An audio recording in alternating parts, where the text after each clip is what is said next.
Site of हंगरनेस, आवाज काट दीजिए। साइट ऑफ हंगरनेस, थ्रस्ट और पेन, फिजिकल पेन। और सेरिब्रम का थिंकिंग, आईक्यू, मेमोरी। ब्रेन का सबसे लार्जेस्ट पार्ट सेरिब्रम और सबसे smallest part cerebellum. Mid brain का क्या काम था?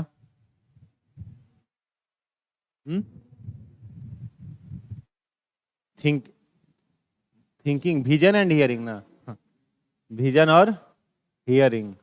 और सेरिबेलम का क्या कार्य था?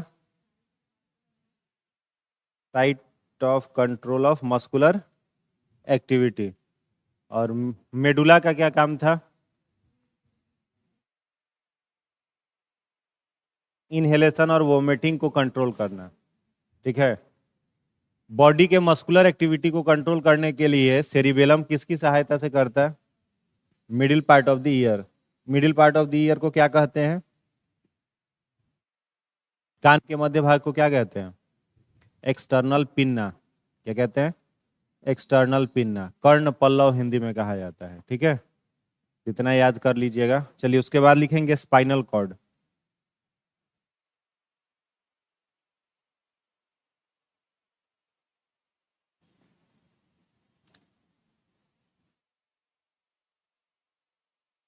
लिखिएगा, it is group of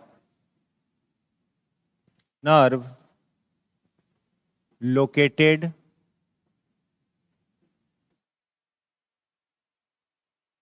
beside or between the vertebral column। Hindi वाले लोग लिखेंगे, यह तंत्रिकाओं का समूह है। यह तंत्रिकाओं का समूह है जो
यह प्रतिवर्ती क्रिया का केंद्र है। हो गया। अब देखो कार्य कैसे होता है वो समझना। प्रतिवर्ती क्रिया क्या कहलाता है? स्पाइनल कॉर्ड किसे कहते हैं? तो कई बार पूछा जाता है स्पाइनल कॉर्ड कौन सा है, तो लोग कहते हैं पीछे है। तो पीछे वाला जो दिख रहा है वो बैकबोन होता है, स्पाइनल कॉर्ड नहीं होता। ठीक है, रीढ़ की हड्डी, वर्टिब्रल कॉलम इसे कहा जाता है। और इसी वर्टिब्रल कॉलम जो है, रीढ़ की हड्डी, इसी के किनारे किनारे और बीचों बीच स्थित होता है क्या है? Spinal cord. Spinal cord spines है, नर्व्स होता है। और बैकबोन जो होता है वो हड्डियों का ग्रुप है। ठीक है, तो दोनों में अंतर है। स्पाइनल कॉर्ड कह देना पीछे है, ये गलत है। ठीक है, पीछे ये जो है इसको क्या कहते हैं? बैकबोन कहते हैं, या वर्टिब्रल कॉलम कहते हैं, या नोटोकॉर्ड कहते हैं। ठीक है, इसके बीचों बीच क्या है? स्पाइनल कॉर्ड पाया जाता है। अब स्पाइनल कॉर्ड काम क्या करता है? तो रिफ्लेक्स एक्शन, प्रतिवर्ती क्रिया। प्रतिवर्ती क्रिया क्या कहलाती है वो समझना। देखो, सबसे पहले किसी भी प्रकार का आउटर स्टिमुलाई जो होता है उसको रिसीव हम लोगों के बॉडी में कौन करता है? Sense organ. कौन रिसीव करेगा? Sense organ. सेंस ऑर्गन का मतलब क्या? आंख, नाक, कान, जीभ और त्वचा। इसको क्या कहा जाता है? Sense organ. और इन्हीं सेंस ऑर्गन्स को एक और नाम से जाना जाता है, रिसेप्टर। सेंस ऑर्गन कहेंगे या फिर क्या कहेंगे? रिसेप्टर। ठीक है, रिसेप्टर भी कह ही सकते हैं। अब रिसेप्टर जब मैसेज को रिसीव करेगा तो वह मैसेज को किसे पता है? न्यूरॉन्स को। न्यूरॉन का कौन सा भाग रिसेप्टर के साथ जुड़ा हुआ रहता है? डेंड्राइट्स जुड़ा रहता है ना। तो रिसेप्टर मैसेज को किसे देगा? न्यूरॉन को। न्यूरॉन्स किसके साथ जुड़े हुए हैं? स्पाइनल कॉर्ड के साथ। तो न्यूरॉन्स जो होंगे वो इंफॉर्मेशन को किस तक पास करेंगे? Spinal cord. और स्पाइनल कॉर्ड उस मैसेज को किसे पास करेगा? ब्रेन को। किसे देगा? ब्रेन को। तो इस क्रम में किसी भी प्रकार की कोई सूचना आगे बढ़ती है, ठीक है। कौन? सेंस ऑर्गन किसे दिया? Neuron. Neuron spinal cord, spinal cord brain. तो ये जो मैसेज जा रहा है ब्रेन तक, ये कौन लेकर के जा रहा है? तो याद रखोगे, जो नर्व लेकर के जाता है उस नर्व को कहते हैं सेंसरी नर्व। क्या कहेंगे? Sensory nerve. अब ब्रेन तक क्या चला गया? इंफॉर्मेशन। तो ब्रेन तक जब इंफॉर्मेशन चला गया तो ब्रेन क्या करेगा? डिसीजन देगा। तो ब्रेन का अब डिसीजन कहां पर आएगा? Spinal cord. स्पाइनल कॉर्ड से कहां जाएगा? न्यूरॉन। न्यूरॉन से कहां जाएगा? रिसेप्टर। तब रिसेप्टर को यहां रिसेप्टर न कह करके इफेक्टर कह सकते हैं। बोलिए, इफेक्टर कह सकते हैं। जैसे अब मान लो स्किन है, यहां पर चींटी काट रहा है, अभी यह क्या है? रिसेप्टर है। लेकिन जब ब्रेन का डिसीजन यहां पर आ जाएगा कि हाथ हटा लो, तो अब ये रिसेप्टर रहा कि इफेक्टर हो गया? इफेक्टर हो गया। तब यहां से हाथ हटा लेंगे, ठीक है। तो ये जो डिसीजन ब्रेन से आ रहा है कहां तक? इफेक्टर ऑर्गन तक। ये कौन लेकर के आ रहा है? तो इस नर्व को कहते हैं मोटर नर्व। क्या कहेंगे? Motor nerve. समझ गए? तो कई बार एग्जाम में क्वेश्चन आया है कि सेंस ऑर्गन से ब्रेन तक जो इंफॉर्मेशन जाता है वो कौन सा नर्व लेकर के जाता है? तो सेंसरी नर्व। और ब्रेन से जो डिसीजन इफेक्टर तक आता है वो कौन सा नर्व लेकर के आता है? जैसे घर में भी जो टंकी में कनेक्शन रहता है मोटर से, तो देखोगे दो गो पाइप रहता है। एगो पाइप क्या करता है? मोटर से पानी खींच के कहां पहुंचाता है? टंकी में। उसी पाइप से फिर टंकी का पानी वापस आता है क्या? नहीं आता है ना। दूसरा वहां पाइप रहता है। तो टंकी से पानी लाने के लिए दूसरा पाइप है और टंकी में पानी पहुंचाने के लिए दूसरा पाइप है। सेम है यहां पर भी। इंफॉर्मेशन ले जाने के लिए कौन सा नर्व है? Sensory nerve. और डिसीजन लाने के लिए कौन सा नर्व है? Motor nerve. आई बात समझ में? तो इस तरीके से नॉर्मल काम हम लोगों के बॉडी में होता है। लेकिन अब कुछ ऐसे एक्शन होते हैं जिसमें रिफ्लेक्स एक्शन की आवश्यकता पड़ती है। अब रिफ्लेक्स एक्शन जो होगा, वो रिफ्लेक्स एक्शन क्या होता है? तो जो भी सारे सेंस ऑर्गन्स हम लोगों के बॉडी में हैं, ये इंफॉर्मेशन को कलेक्ट करेंगे और कलेक्ट कर करके किस तक यह पास कर देंगे?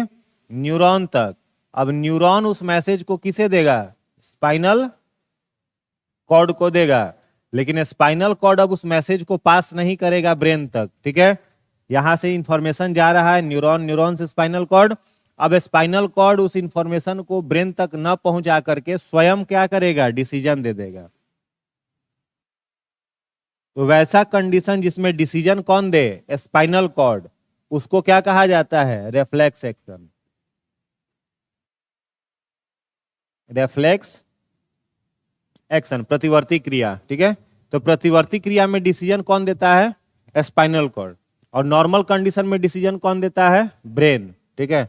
अब रिफ्लेक्स एक्शन का एग्जांपल क्या हो सकता है? आकस्मिक जो भी काम हो, बाइक आप चला रहे एकदम 90 किलोमीटर प्रति घंटा के रफ्तार से, आंख के सामने अचानक से कोई कीड़ा मकोड़ा आ जाए तो पलके स्वतः क्या हो जाएंगी? बंद हो जाएंगी। आंख तुरंत क्या हो जाएगा? जैसे ही कोई कीड़ा मकोड़ा आंख के सामने आएगा ना, तुरंत आंख क्या हो जाएगा? ऑटोमेटिक बंद हो जाएगा। उसको कहते हैं कंडीशनल रिफ्लेक्स एक्शन, ठीक है। उस समय डिसीजन ब्रेन नहीं दिया, कौन दिया? स्पाइनल कॉर्ड दिया। रात में आप अपने कमरे में खूब गहरा नींद में सोए हुए हैं, एकदम मजे में सोए हुए हैं, घोड़ा हाथी बेच के, रात में 11-12 बज रहा है, खूब गहरा नींद में है, और आपका रूममेट जो है वो आप ही के बेड पर बैठ के कपड़ा आयरन कर रहा है, समझ गए, जिसपे आप सोए हुए हैं और आप गहरी नींद में हैं।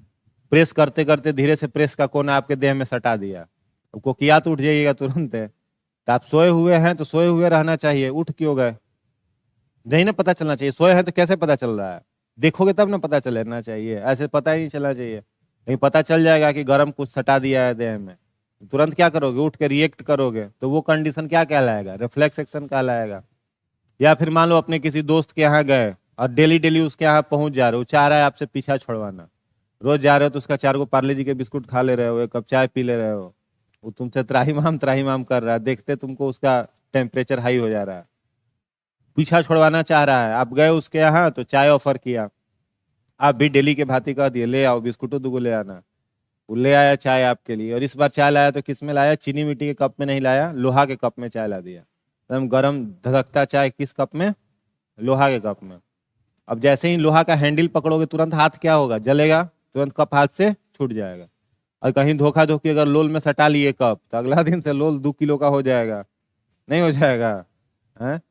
तो ये कंडीशन क्या कहलाता है? रिफ्लेक्स एक्शन कहलाता है। गरम प्लेट छूने पर हाथ से ट्रेंडम क्या होगा? प्लेट छूट जाएगा।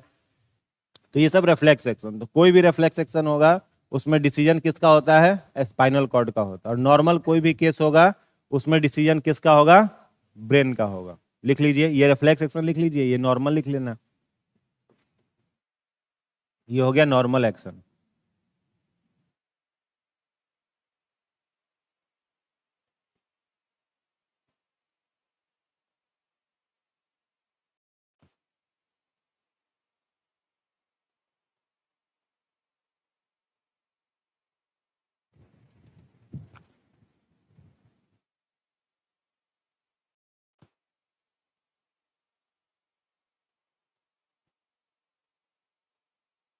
स्मेल नहीं आता है?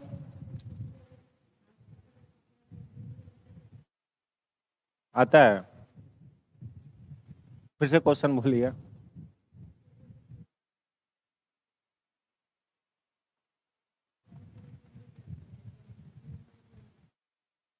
इसलिए होता है कि जब आप रात में, जब आप नींद में, कभी भी नींद में, तो आप सब कॉन्शियस माइंड से नींद में है।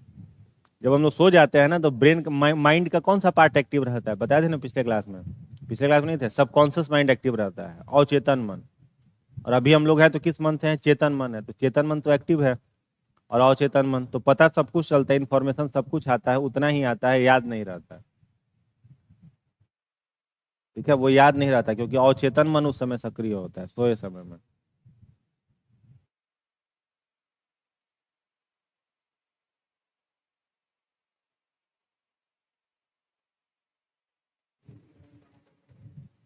देखिए, ब्रेन की तरह काम नहीं करता है।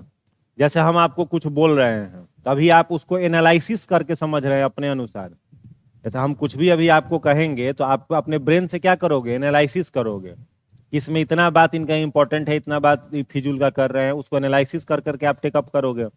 लेकिन स्पाइनल कॉर्ड, जैसे गर्म प्लेट छुए थे, स्पाइनल कॉर्ड एनालिसिस नहीं कर सकता है। वो केवल इतना ही बताएगा कि हाथ को क्या करो? हटा लो।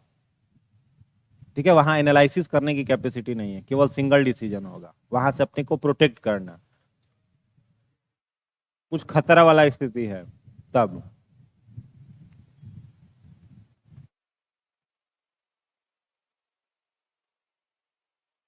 ठीक है, तो स्पाइनल कॉर्ड में क्या याद कर लेना है? साइट ऑफ रिफ्लेक्स एक्शन, प्रतिवर्ती क्रिया का केंद्र। ठीक है, कौन है? स्पाइनल कॉर्ड है। चलिए आगे बढ़ते।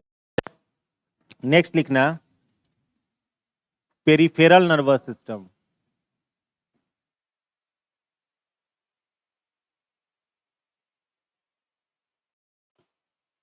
पेरिफेरल नर्वस सिस्टम, इसको कहते हैं पारिधीय तंत्रिका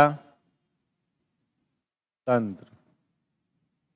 डैश देकर के लिखना, it is group of nerves which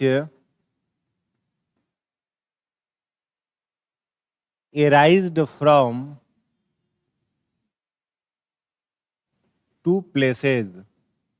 Hindi वाले लोग लिखेंगे यह तंत्रिकाओं का समूह है, यह तंत्रिकाओं का, यह तंत्रिकाओं का समूह है जो जो दो स्थान से, जो दो स्थान से निकलती हैं।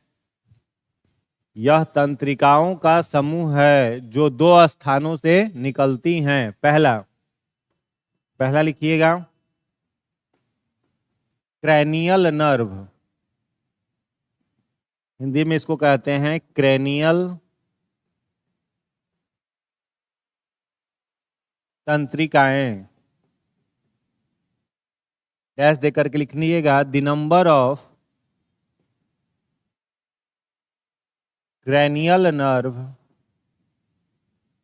is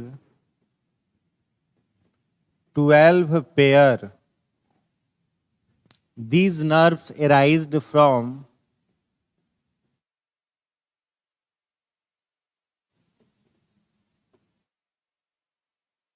brain. हिंदी वाले लोग लिखेंगे क्रैनियल नर्व्स की कुल संख्या, क्रैनियल नर्व की कुल संख्या 12 जोड़े है, 12 जोड़े है। ये नर्व की कुल संख्या 12 जोड़े है, 12 जोड़े है, कॉमा ये मस्तिष्क से निकलती हैं, ये मस्तिष्क से निकलती हैं। दूसरा लिखिएगा स्पाइनल नर्व, हिंदी में कहेंगे मेरुरज्जु तंत्रिका।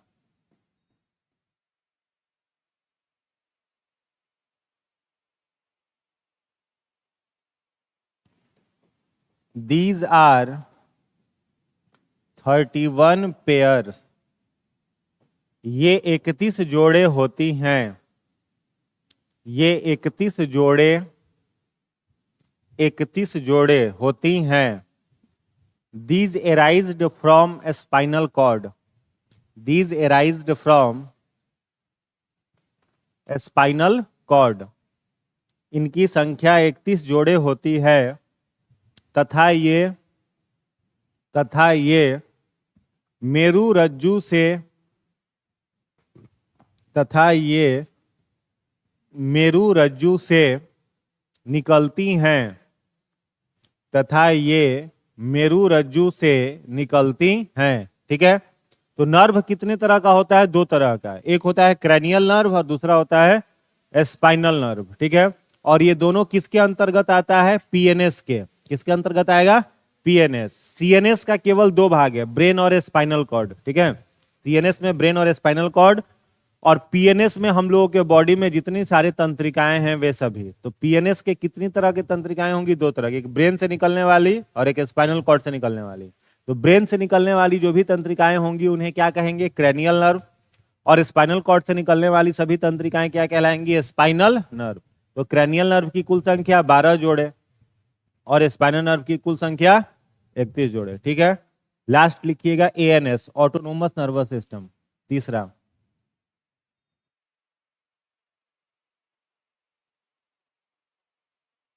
लिखना ANS, autonomous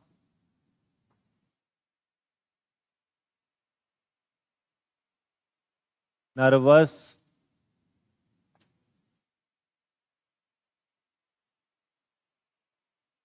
system.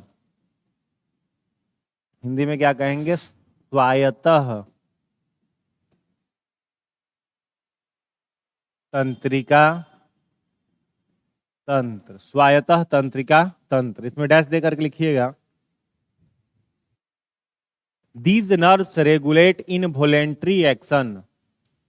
These nerves regulate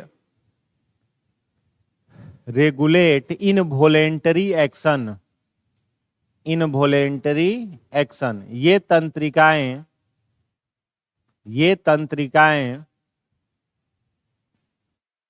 अनैच्छिक क्रियाओं का केंद्र है। ये तंत्रिकाएं अनैच्छिक क्रियाओं का केंद्र हैं।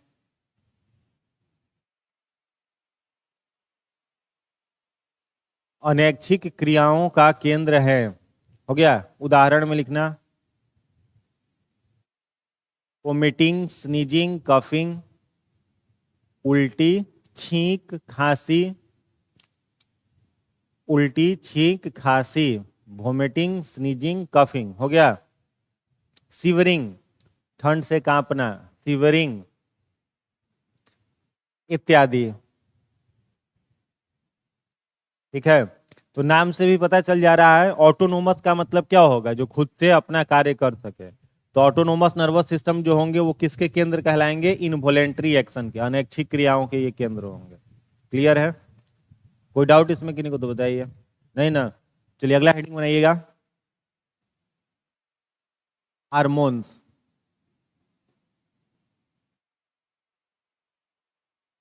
हार्मोन्स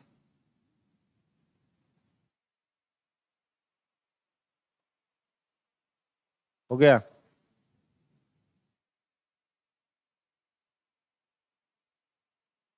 अब देखो हम लोगों के बॉडी में दो प्रकार की चीजें बनती है, एक हार्मोन बनता है और दूसरा क्या बनता है, इंजाइम।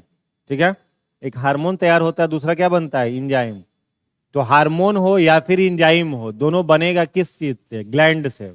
ठीक है, ये हार्मोन्स हो या फिर इंजाइम हो, दोनों स्रावित किसके द्वारा होगा, ग्लैंड्स के द्वारा। ग्लैंड्स को हिंदी में कहते हैं ग्रंथि। ठीक है, तो ग्रंथियों से ये सेक्रेट होते हैं।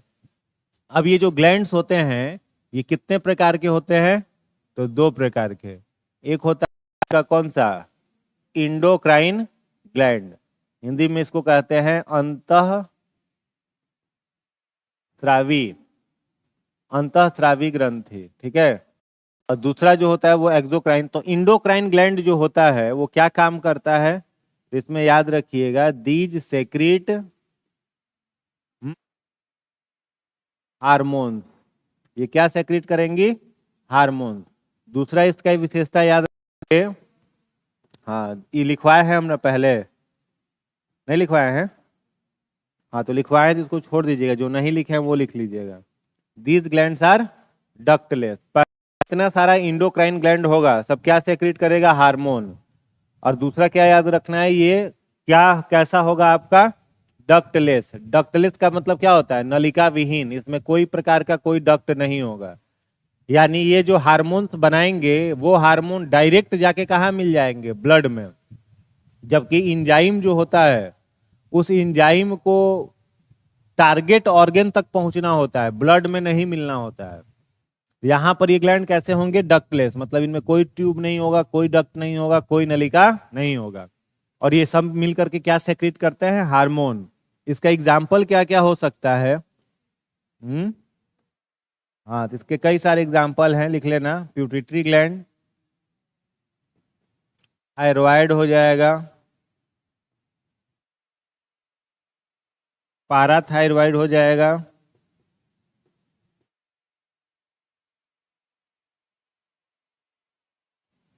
एड्रिनल हो जाएगा,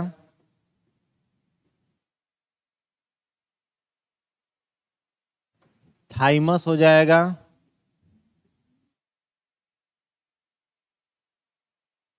पीनियल हो जाएगा,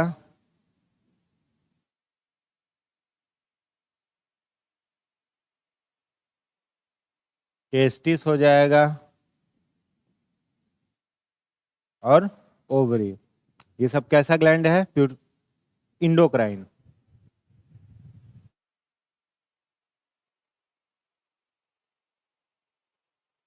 ग्लैंड का हिंदी और इंग्लिश नाम एक ही है, ठीक है।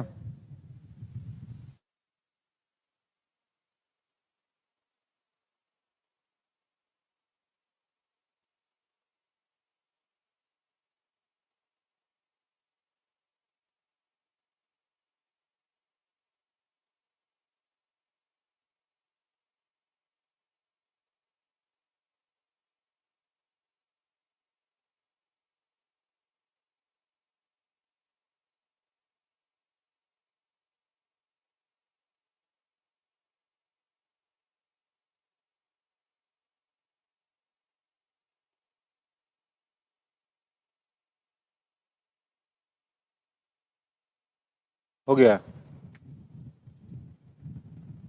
चलिए तो देख लीजिए इसको, कोई दिक्कत। ग्लैंड्स कितने तरह के, पहला कौन सा है, इंडोक्राइन। इंडोक्राइन ग्लैंड कैसा होगा, डक्टलेस, हार्मोन सेक्रेट करेगा। और ये सब इसके क्या हो गए, उदाहरण, ठीक है ना। दूसरा ग्लैंड जो होता है वो कौन सा होता है, एक्सोक्राइन। दूसरा जो ग्लैंड होता है वह है एक्सोक्राइन ग्लैंड। इसको बहिर्स्रावी या बाह्यस्रावी ग्रंथि कहते हैं, बहिर्स्रावी या फिर बाह्यस्रावी ग्रंथि कहा जाता है, ठीक है। इसकी विशेषता क्या है? तो ये ग्लैंड्स कैसा होगा? तो लिखना दीज ग्लैंड्स आर डक्टेड, मतलब यह ग्रंथियां कैसी होंगी? तो लिख लेना ये नलिका युक्त होती हैं, नलिका युक्त होती हैं। ठीक है, दूसरी विशेषता इनकी क्या हो जाएगी? एंजाइम सेक्रीट करता है, तो दीज सेक्रीट एंजाइम्स, ये एंजाइम स्रावित करती हैं। ठीक है, एक और पॉइंट याद रखोगे, ऑल एंजाइम्स आर प्रोटीन और बायो कैटालिस्ट, सभी एंजाइम प्रोटीन व जैव उत्प्रेरक होते हैं।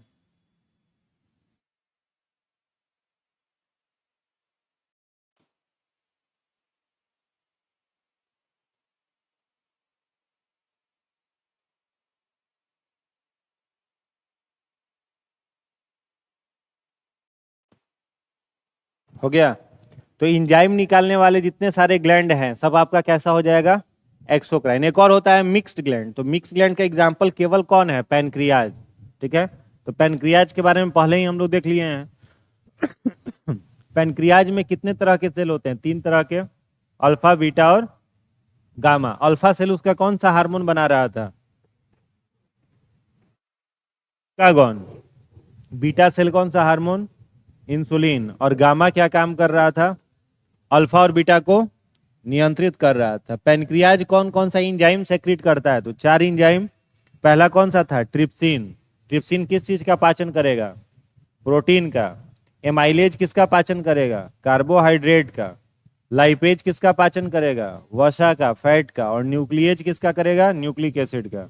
तो पैनक्रियाज का फंक्शन हम लोग देख लिए थे। पैनक्रियाज मिक्स्ड ग्लैंड है क्योंकि वो हार्मोन और एंजाइम दोनों सेक्रेट करता है, जबकि यहाँ पर एक्सोक्राइन जो होगा वो केवल क्या बनाएगा? एंजाइम। तो एक्सोक्राइन का एग्जाम्पल क्या क्या हो सकता है बताइए? सैलिवरी ग्लैंड हो सकता है, गैस्ट्रिक ग्लैंड हो सकता है, आंख में कौन सा ग्लैंड है? लैक्रेमल ग्लैंड, अश्रु ग्रंथि लैक्रेमल ग्लैंड हो सकता है। त्वचा पर कौन सी ग्रंथि है? Sweat gland. त्वचा पर एक और ग्लैंड है, ऑयल ग्लैंड है सब ना। तो ये सब क्या कहलाएंगी? कैसी ग्रंथियां कहलाएंगी? एक्सोक्राइन कहलाएंगी। ठीक है, तो एक्सोक्राइन ग्लैंड जितना सारा होगा कैसा होगा? डक्टेड, मतलब नलिका निकला हुआ रहेगा, उससे एंजाइम बनाएगा। सभी एंजाइम किस चीज के बने होते हैं? प्रोटीन के। किंतु सभी प्रोटीन एंजाइम नहीं होते। प्रोटीन को बायो कैटलिस्ट कहा जाता है, जैव उत्प्रेरक कहा जाता है। क्लियर है? चलिए अब इसमें एक एक करके हम लोग शुरू कर देते हैं। पहला हेडिंग क्या बनाओगे? Pituitary gland. पहला हेडिंग बना लो प्यूटिटरी ग्लैंड। हिंदी में कहते हैं इसे पीयूष ग्रंथि, इंग्लिश में कहते हैं प्यूटिटरी ग्लैंड और हिंदी में कहा जाता है पीयूष ग्रंथि।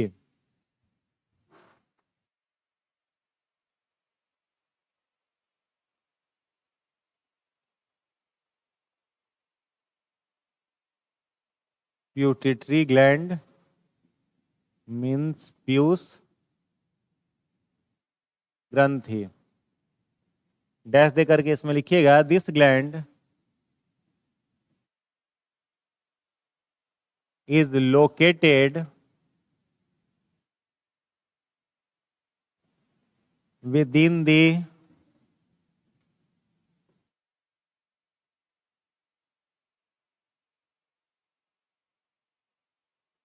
sphenoid region of brain. यह ग्रंथि मस्तिष्क के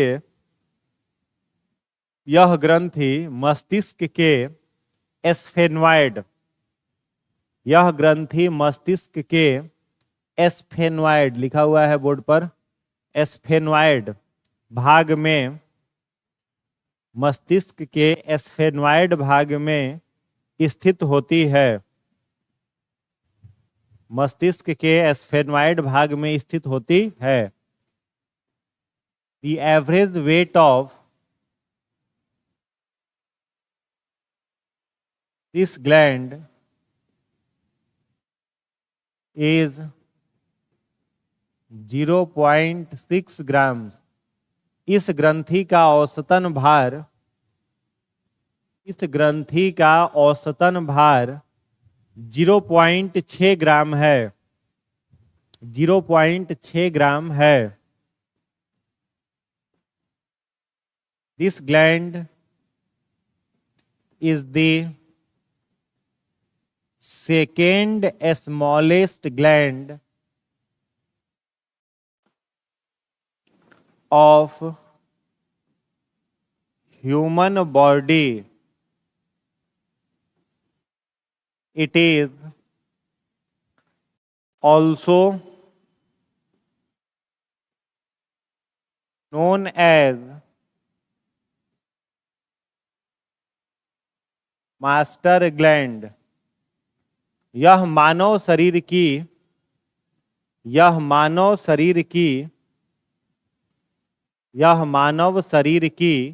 दूसरी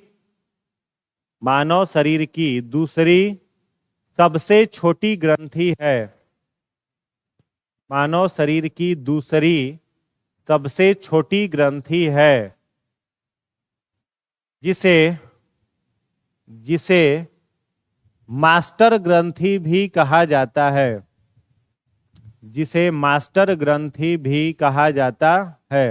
ठीक है, देखो ये ग्लैंड कहां पर है, तो स्फेनॉइड रीजन ऑफ ब्रेन का दो हिस्सा है, एक को कहते हैं थैलेमस रीजन और एक को कहते हैं हाइपोथैलेमस रीजन। ठीक है, तो ये कहां पर है, हाइपोथैलेमस में है। थैलेमस क्या कहलाता है, एकदम मिड, क्रैनियम जो है ना हम लोगों का, तो क्रैनियम के जो बीच में है, जो बीच में गाइरस का ये जो लाइनिंग है, गाइरस के लाइन के बीच में है जो है, उसको कहते हैं थैलेमस भाग। और ये आगे वाला भाग क्या कहलाता है, हाइपोथैलेमस भाग। तो पूछा जाए कहां पर है, तो स्फेनॉइड रीजन, या आगे वाला जो भाग है तो एकदम यहाँ पर बीच में, दोनों भागों के बीच में ये ग्रंथि पाई जाती है।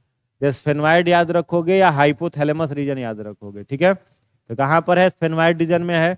इसका वजन कितना होता है, 0.6 ग्राम। ठीक है, तो ये पहली सबसे छोटी ग्रंथि नहीं है, दूसरी सबसे छोटी ग्रंथि है। पहली सबसे छोटी ग्रंथि कौन सी है, पीनियल।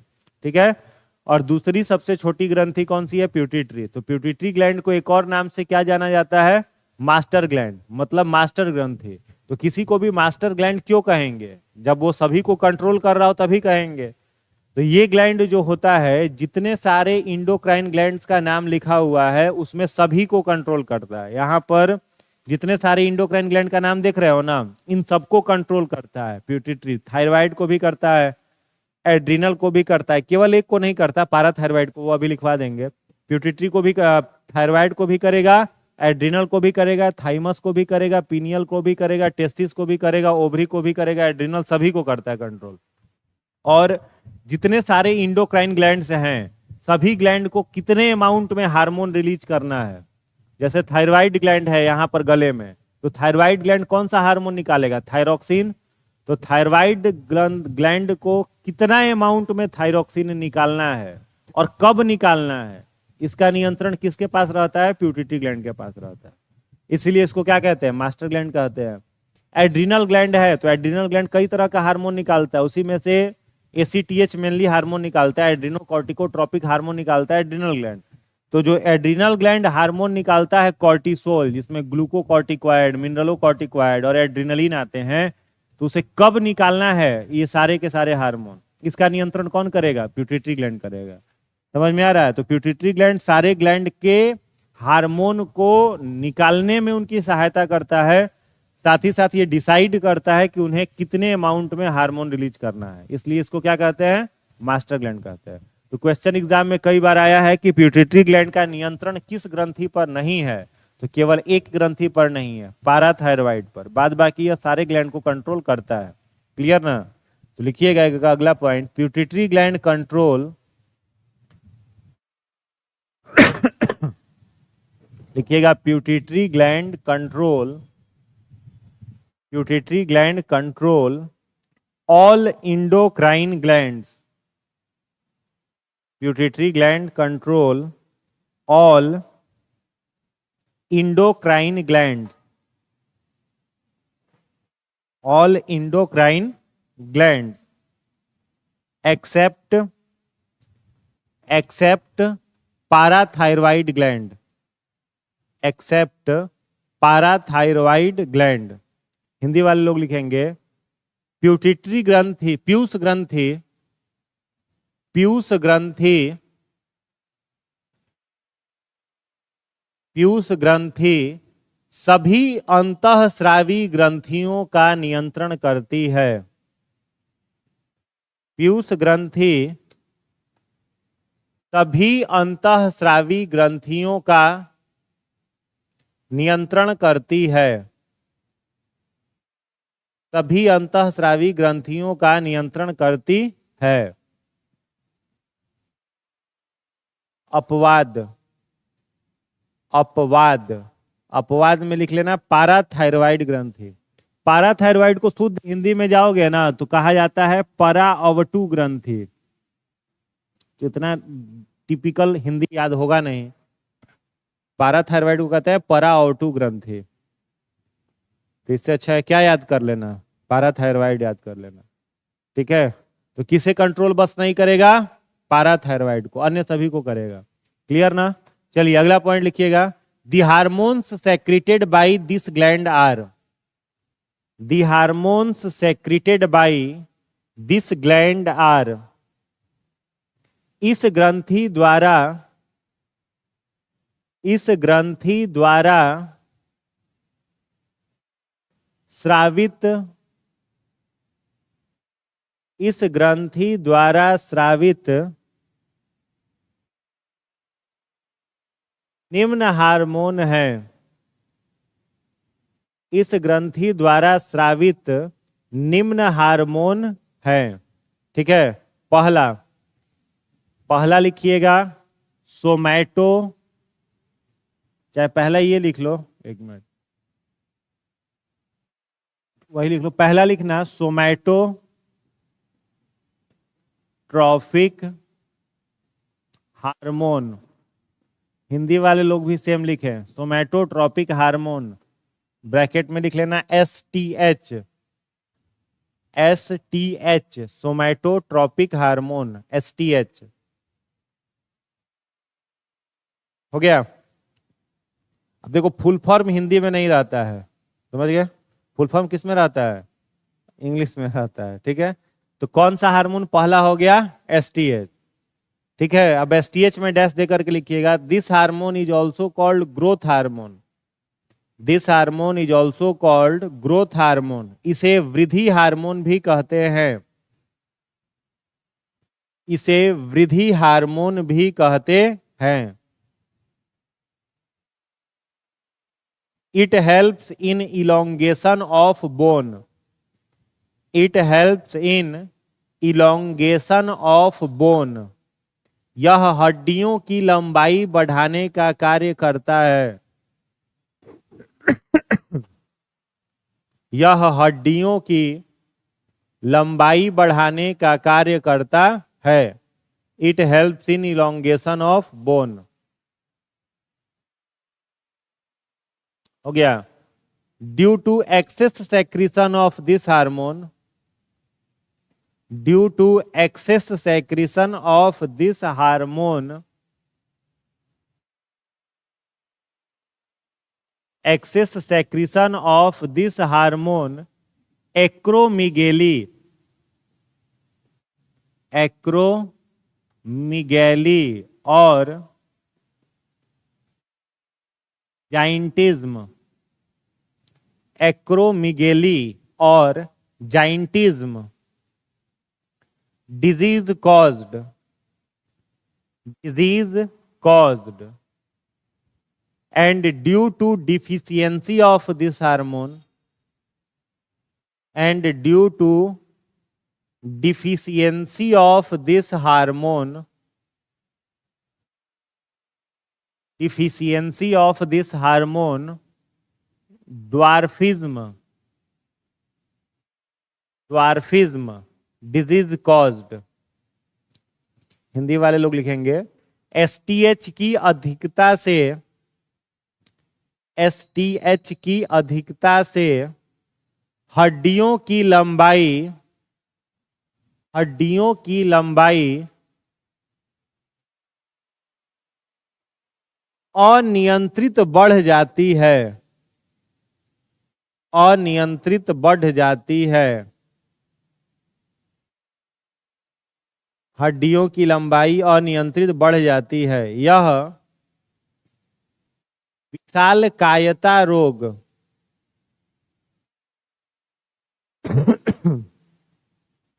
विशालकायता रोग, विशालकायता रोग, ब्रैकेट में लिख लीजिएगा ये दोनों, एक्रोमिगेली और जाइंटिज्म।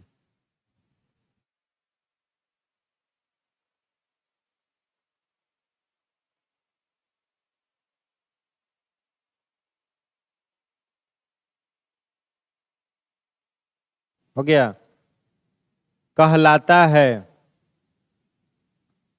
कहलाता है, कहलाता है तथा इस हार्मोन की कमी से, तथा इस हार्मोन की कमी से पौनापन रोग, पौनापन रोग,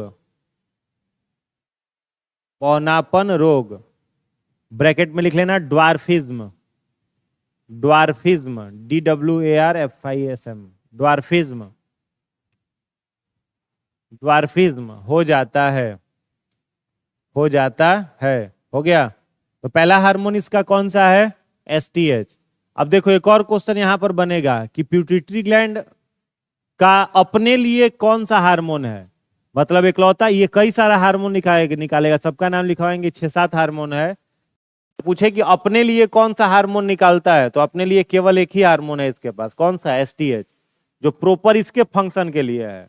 अन्य जो 6 हार्मोन का नाम अभी लिखवाएंगे वो सब हार्मोन निकालता है ये दूसरे ग्लैंड को कंट्रोल करने के लिए। जैसे एक हार्मोन अभी हम लोग डिस्कस कर लेते हैं, कौन सा? टीएसएच। एक हार्मोन है कौन सा? टीएसएच, थायराइड,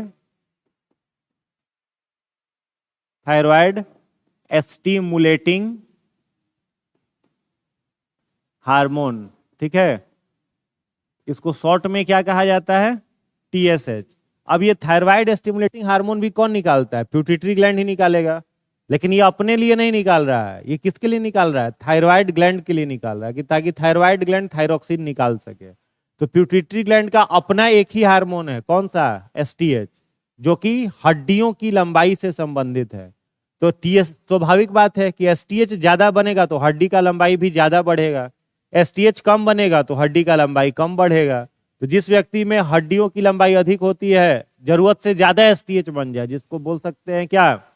हाइपो एसटीएच, या हाइपर एसटीएच बोल सकते हैं, हाइपर सोमैटोट्रोपिक हार्मोन। तो उसमें कौन सा रोग हो जाएगा? जाइंटिज्म। जाइंट का मतलब क्या होता है? दानव। जाइंट मतलब क्या होता है? दानव। तो इंसान कैसा दिखेगा? दानव जैसा लंबा हो जाएगा। तो जाइंटिज्म या फिर एक्रोमिगेली। और जिसमें हार्मोन कम बनेगा ये एसटीएच, वो व्यक्ति क्या हो जाएगा? बौना हो जाएगा, शॉर्ट हाइट का हो जाएगा, हड्डी का लंबाई नहीं बढ़ेगा, तो उसको भी बीमारी ही कहते हैं, ड्वार्फिज्म कहते हैं, बौनापन। समझ गए? तो ज्यादा शरीर का लंबा होना और शरीर का कम लंबा होना दोनों किस पर निर्भर करता है? एसटीएच। एसटीएच को ही क्या कहा जाता है? ग्रोथ हार्मोन, वृद्धि हार्मोन। शॉर्ट में एसटीएच को ही जीएच लिखा जाता है, ग्रोथ हार्मोन भी लिखा जाता है, तो कंफ्यूज वहां हम नहीं होंगे, ठीक है। दूसरा हार्मोन लिख लीजिएगा, थायराइड स्टिमुलेटिंग हार्मोन। सेकंड लिखिएगा, thyroid stimulating hormone, TSH, thyroid stimulating hormone, TSH.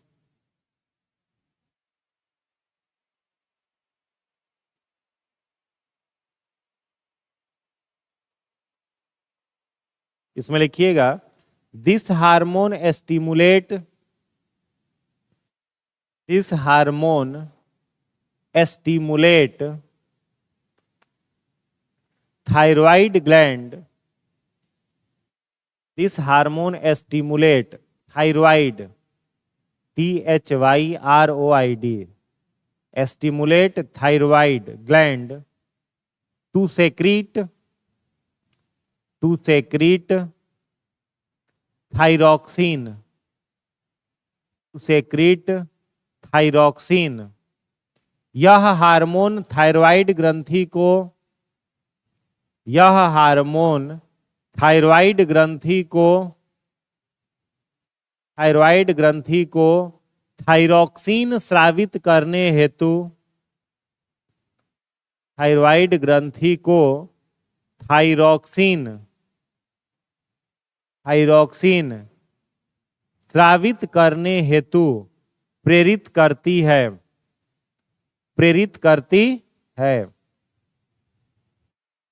Thyroxine स्रावित करने हेतु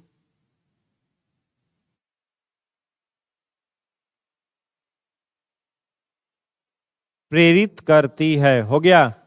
अब थायराइड ग्लैंड हम लोगों का, थायराइड ग्लैंड कहां पर है? तो गले में होता है, ठीक है। ट्रैकिया और विंड पाइप दोनों के बीच में होता है थायराइड ग्लैंड। थायराइड ग्लैंड कौन सा हार्मोन निकालेगा? थायरॉक्सिन। थायरॉक्सिन हार्मोन क्या काम करता है? तो हम लोगों के ब्लड के अंदर में किसकी मात्रा को नियंत्रित करता है? बताइए। थायरॉक्सिन का क्या काम है? थायरॉक्सिन अगर नहीं बने तो कौन सा रोग हो जाएगा? घेंगा हो जाता है, ग्वाइटर। और कौन सा रोग हो जाता है? मिक्सोडीमा। और कौन सा रोग हो जाता है? हाइपोथायराइडिज्म के कारण हैसिमेटो डिजीज होता है। तो ये सब रोग किसकी कमी से? थायरॉक्सिन की कमी से। तो थायरॉक्सिन कब नहीं निकलेगा? जब बॉडी में आयोडीन डिफिशियंसी हो जाएगी, ठीक है। आयोडीन की कमी होगी तो कौन सा हार्मोन नहीं निकलेगा? थायरॉक्सिन।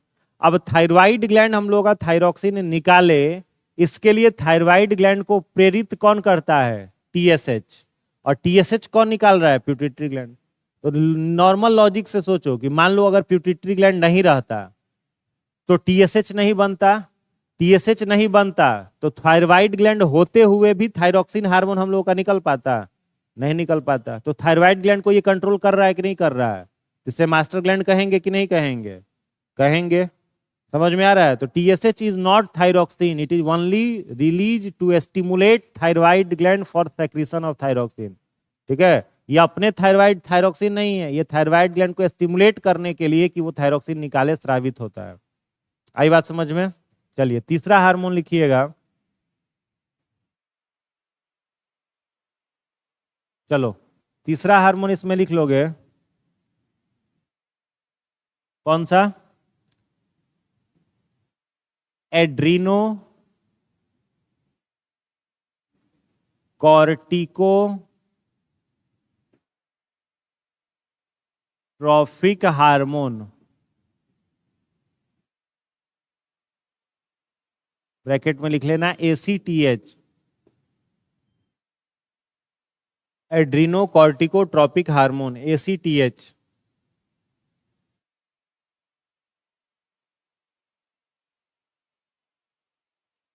हो गया।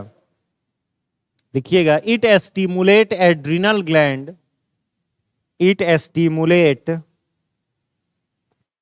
Adrenal gland, it stimulate adrenal gland to secrete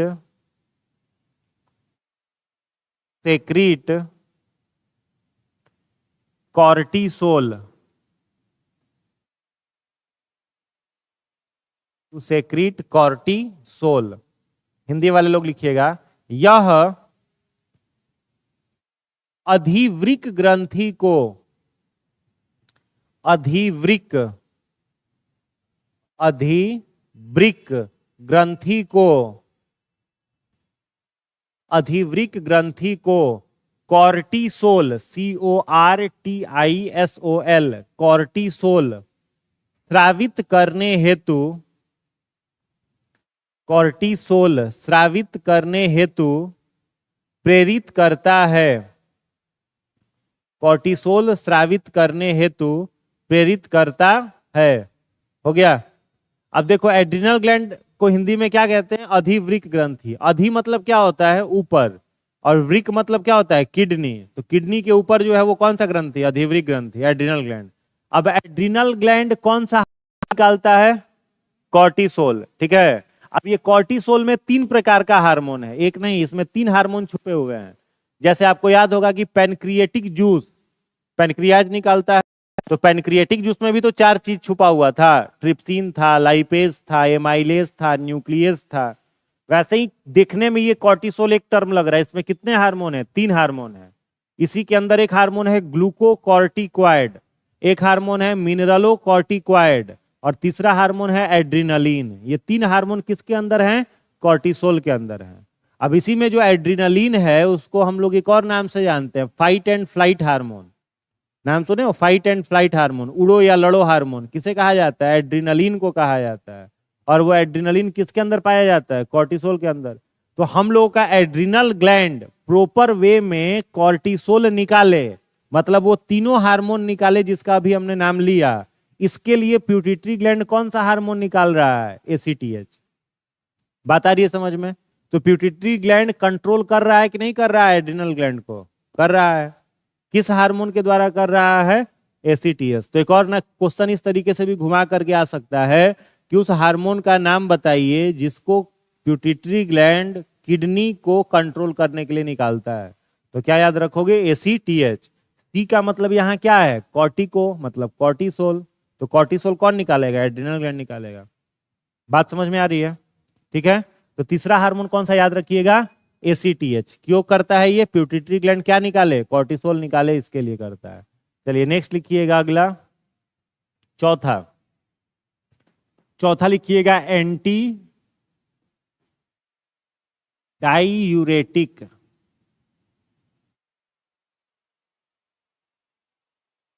hormone, ADH.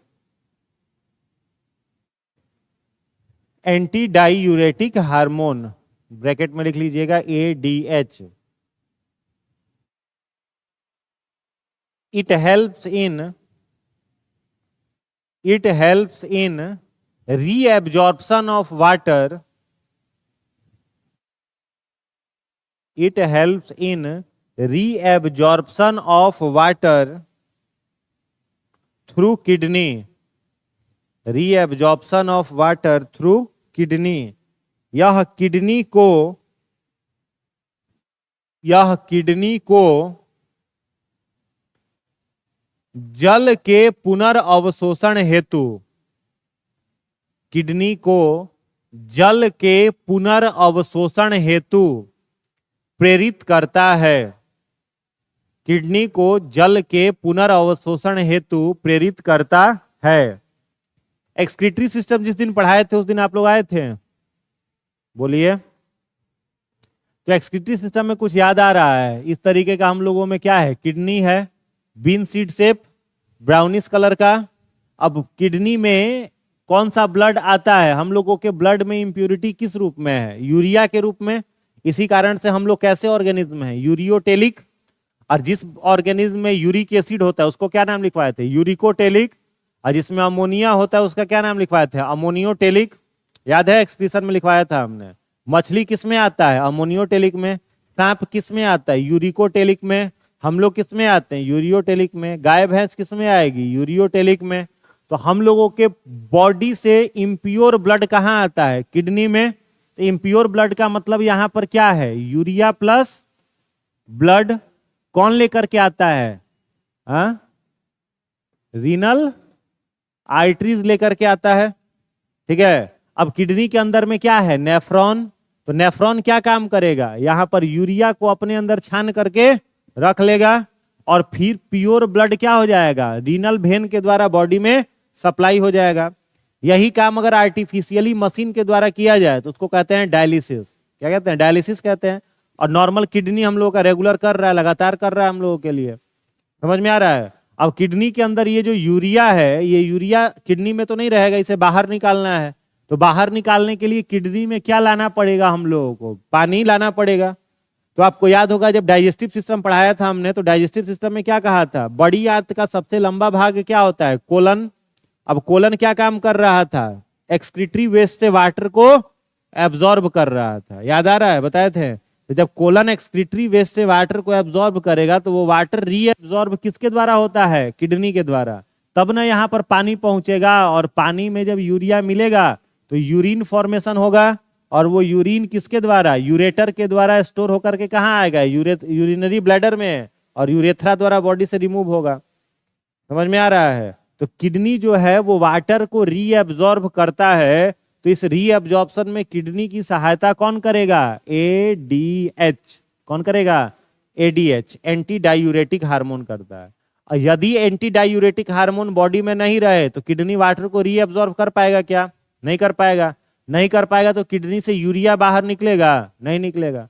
फिर यूरिया इन्फेक्शन हो जाएगा बॉडी के अंदर, किडनी के अंदर हो जाएगा। तो किडनी वाटर को रीअब्जॉर्ब करता है, यूरिन फॉर्मेशन करता है और फिर यूरिया बॉडी से रिमूव होता है। इस पूरी प्रक्रिया में मदद कौन सा हार्मोन करेगा? ADH, anti diuretic hormone. और एडीएच को सेक्रीट कौन करेगा? पिट्यूटरी ग्लैंड करेगा। कोई दिक्कत इसमें? बोलिए, दिक्कत है तो नहीं ना? चलिए नेक्स्ट कौन सा हार्मोन? कितना हुआ टोटल हार्मोन? 4 हुआ ना? चलिए 5वां लिखिएगा, लैक्टोजेनिक हार्मोन।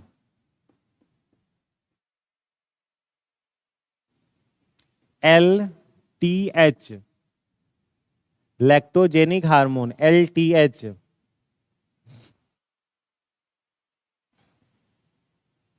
इसमें डैश देकर लिखिएगा, this hormone is also called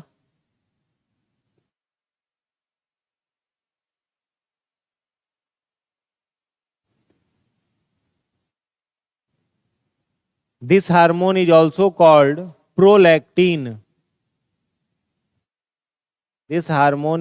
called prolactin.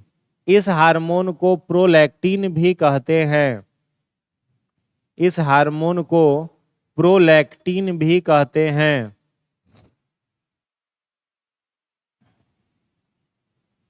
अगला पॉइंट लिखिएगा, it helps in formation of milk. It helps in formation of milk through mammary glands. Formation of milk through mammary glands. Mammary glands after the birth of foetus. Mammary glands after the birth of foetus. Hindi वाले लोग लिखेंगे, यह दुग्ध ग्रंथियों को, यह दुग्ध ग्रंथियों को शिशु के जन्म के बाद, यह दुग्ध ग्रंथियों को शिशु के जन्म के बाद दुग्ध निर्माण हेतु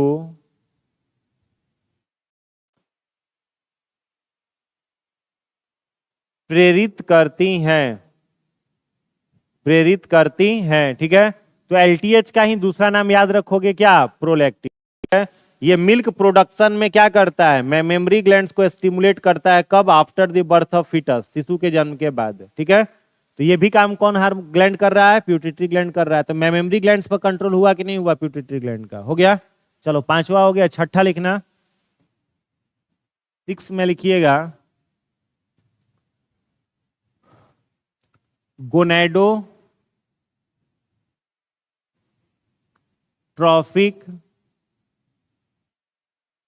hormone GTH। Gonadotropic hormone GTH।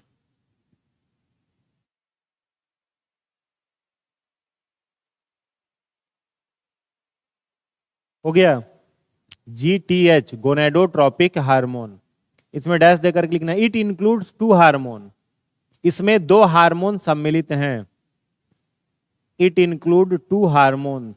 इसमें 2 हार्मोन सम्मिलित हैं। ठीक है, इसमें 2 हार्मोन सम्मिलित हैं। अब देखो यहां पर नाम से ही पकड़ पा रहे हो ना, गोनैड्स। तो गोनैड्स किसे कहा जाता है? टेस्टिस को और ओवरी को। गोनैड्स किसे कहा जाता है? टेस्टिस और ओवरी को। तो गोनैड्स का को हिंदी में कहते हैं जनन ग्रंथि। ठीक है, तो गोनैड्स में 2 एग्जाम्पल हो जाएगा। एक एग्जाम्पल क्या हो जाएगा इसका? टेस्टिस, जिसे हिंदी में कहा जाता है वृषण। और दूसरा एग्जाम्पल इसका क्या हो जाएगा? ओवरी। हिंदी में क्या कहा जाता है? अंडाशय। ठीक है, इन दोनों को मिला करके क्या कहते हैं हम लोग? गोनैड्स। तो गोनेडोट्रोपिक हार्मोन जीटीएच, तो जीटीएच हार्मोन स्वाभाविक बात है किसके लिए रिलीज होगा, टेस्टिस के लिए और ओवरी के लिए। क्लियर हुआ। तो क्या लिखवाया हमने, इसमें दो हार्मोन सम्मिलित हैं। पहला लिखिएगा, इसमें दो हार्मोन सम्मिलित हैं। पहला लिखिएगा इसमें follicle stimulating hormone, follicle stimulating hormone FSH.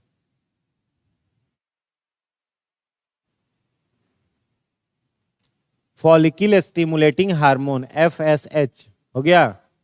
Dash देकर के लिखना,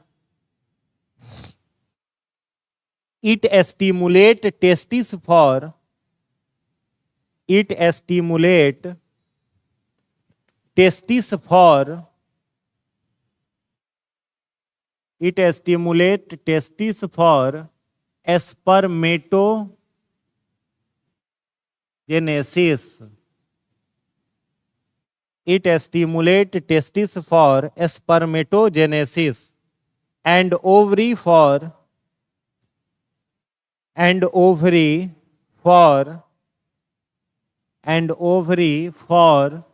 oogenesis.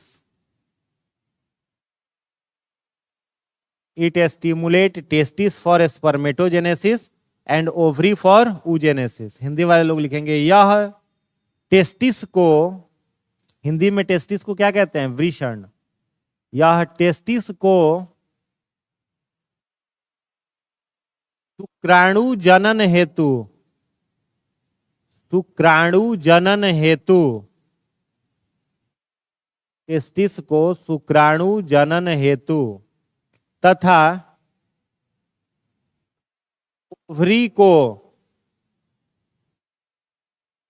ओवरी को अंडाणु जनन हेतु, अंडाणु जनन हेतु प्रेरित करता है, प्रेरित करता है जब शिशु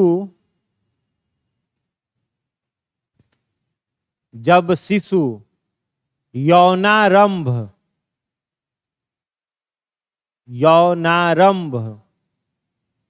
ब्रैकेट में लिखिएगा प्यूबर्टी,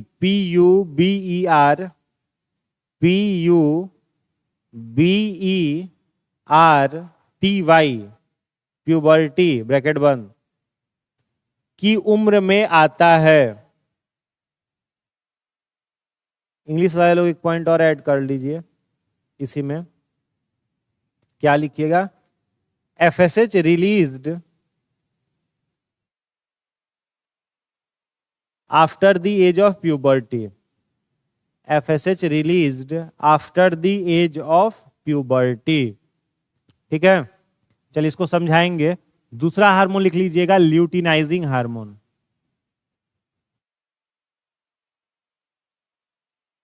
दूसरा हार्मोन लिखिएगा luteinizing hormone, LH, luteinizing hormone.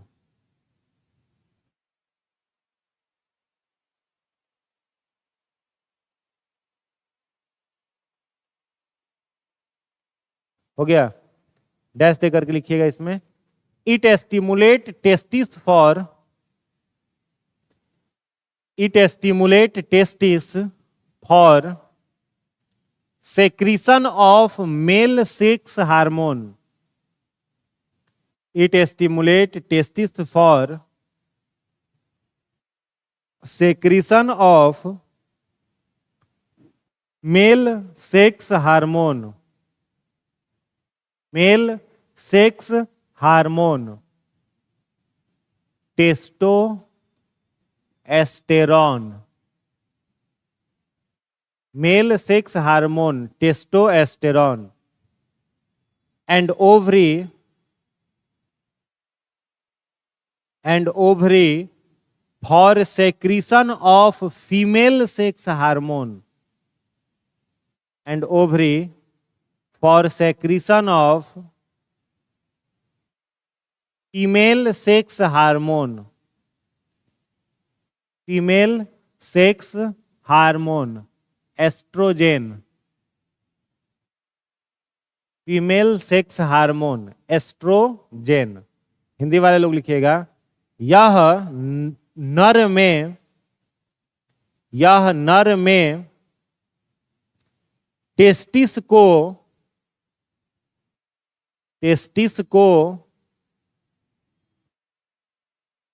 नर लिंग हार्मोन,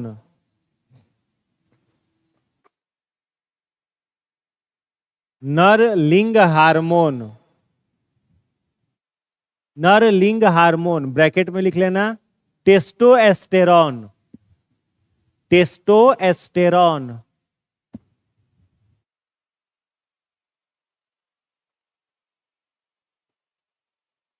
टेस्टोस्टेरॉन तथा मादा में अंडाशय को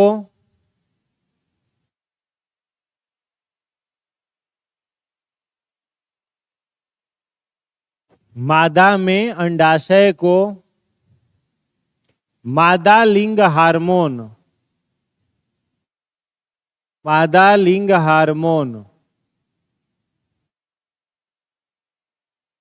एस्ट्रोजेन, बोर्ड पर लिखा हुआ है लिख लीजिए, मादा लिंग हार्मोन एस्ट्रोजेन स्रावित करने के लिए, स्रावित करने के लिए प्रेरित करता है, प्रेरित करता है। अब देखिए ध्यान देंगे, टेस्टिस जो है और ओवरी, ठीक है, ये दोनों कार्य क्या करेंगे, तो ध्यान से इसको समझना। टेस्टिस का भी दो काम है, एक क्या बनाना, युग्मक, युग्मक को क्या कहते हैं, गैमेट, ठीक है, और दूसरा क्या बनाना, सेक्स हार्मोन। ठीक वैसे ही ओवरी का भी दो काम है, क्या करना, एक क्या बनाना, युग्मक गैमेट, और दूसरा क्या बनाना, सेक्स हार्मोन। समझ में आया? तो दोनों के कितने काम हो गए, दो दो काम, एक गैमेट भी बनाना और एक सेक्स हार्मोन भी बनाना। तो टेस्टिस जो गैमेट को बनाता है उस गैमेट को क्या कहा जाता है, स्पर्म सेल, और ओवरी जिस गैमेट को बनाता है इसको क्या कहते हैं, ओवम, क्या कहते हैं, ओवम सेल कहते हैं। समझ में आ रही है बात? टेस्टिस जो सेक्स हार्मोन बनाता है उस सेक्स हार्मोन को क्या कहेंगे, टेस्टोस्टेरॉन, और ओवरी जो सेक्स हार्मोन बनाएगा उसको क्या कहेंगे, estrogen.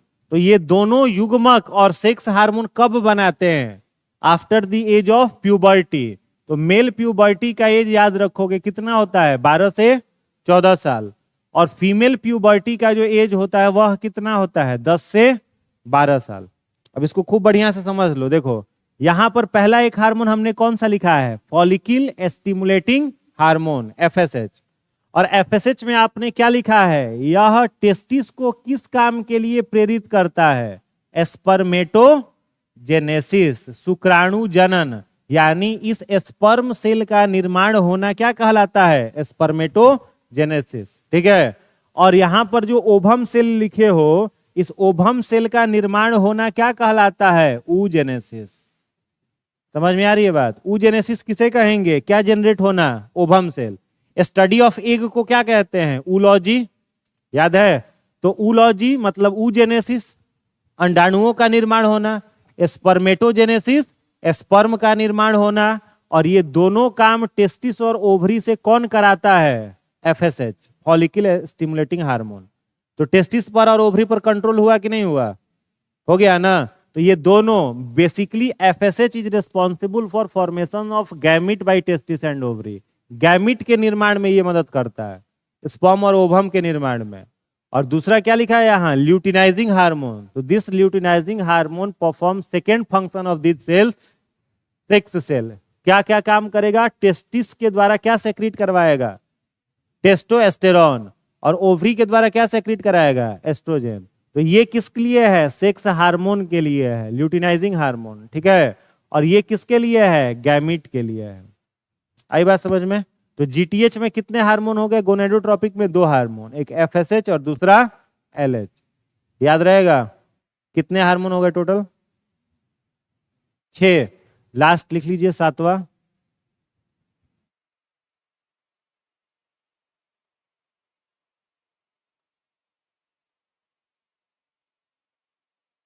Oxytocin.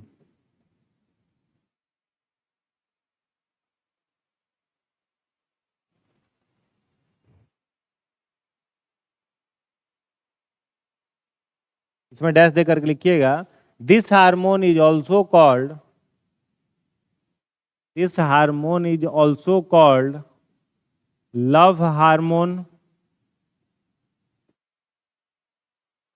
Bond hormone and binding hormone. This hormone is also called love hormone, bond hormone and binding hormone. इस हार्मोन को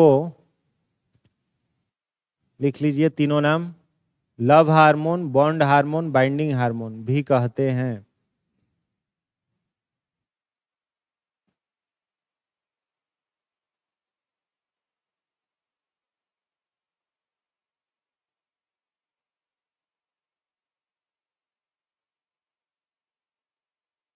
भी कहते हैं। हो गया? अगला पॉइंट लिखिएगा, it stimulate mammary glands, it stimulate mammary gland for secretion of milk, for secretion of milk after the birth of foetus. It stimulate mammary glands for secretion of milk after the birth of foetus. यह ग्रंथियों को शिशु के जन्म के बाद, शिशु के जन्म के बाद दुग्ध स्रावित करने हेतु, दुग्ध स्रावित करने हेतु प्रेरित करता है, प्रेरित करता है। हो गया?